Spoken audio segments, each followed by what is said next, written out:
Welcome to the Las Vegas Money Show here 2017. I'm Matt McCall, joined by Dave Nadig.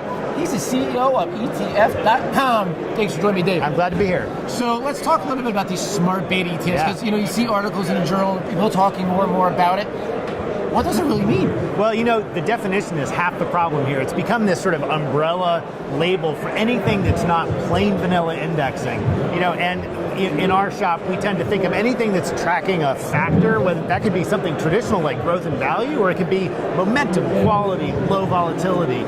Those were sort of some of the first smart beta funds, but now that umbrella includes big black box models that are doing technical trading. It includes fundamental indexing. Really, any way you want to skin the cat that's a little different than the market. So anything different than just picking an index and tracking an index in, let's say, a sector or a country. Right. So that encompasses so many different things. Hundreds of funds. I've been doing this a long time, and it's confusing to me. How does the average person say, this smart beta works for me, and this one does not work for me? Well, I think you have to approach them as specialty vehicles. And so if you're going into, say, a low volatility fund, you need to have a solid investment thesis. Why are you looking at low volatility stocks? What are you expecting them to do in this regime that, say, higher beta fund might not, right? So you've got to really have that investment thesis. And then you have to really be willing to hang in there for the long haul. A lot of smart beta funds are based on good, solid academic finance, but over longer periods of time than I sometimes think most investors are willing to hang in there for. So that brings up a point of like back testing, because a lot of them are newer, so you don't have the track record.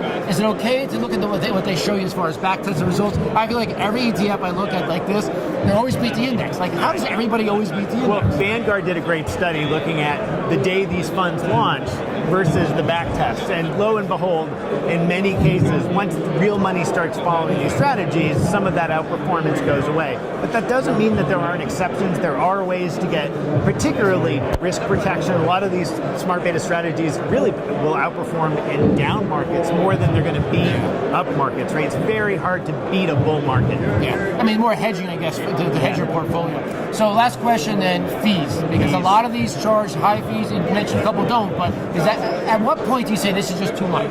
Well, the weighted average fee in ETFs right now is about 25 basis points, 23 basis points, 0.25%, which is a pretty reasonable fee to pay for any kind of broad exposure. We do see some smart beta funds come out with 95 basis points, sometimes even over 1%, which starts to make them look an awful lot like traditional, gunslinging active managers and mutual funds. At that point, I think it can be really tough to justify the expense, but there are some very cheap options out there, even in the smart beta space. Goldman Sachs, smart beta large cap, GSLC, 9 basis points. So the rich get richer. Yeah, exactly. All right. So GSLC is a symbol. Yep. And when did that come out? It came out about 2 years ago. It's doing pretty well? It's doing pretty well. It's got decent assets. Really built for an institutional market, but any retail investor can buy it. Yeah, so basically built that for the big clients, right? Absolutely. And it gives us, which is great about that, because then the average person watching can go invest just like the big guys. Yeah, most of these smart beta products that have any assets generally have some big institution behind them that helps seed them, and we lowly individual investors get to go along for the ride. Life is good being a lowly investor.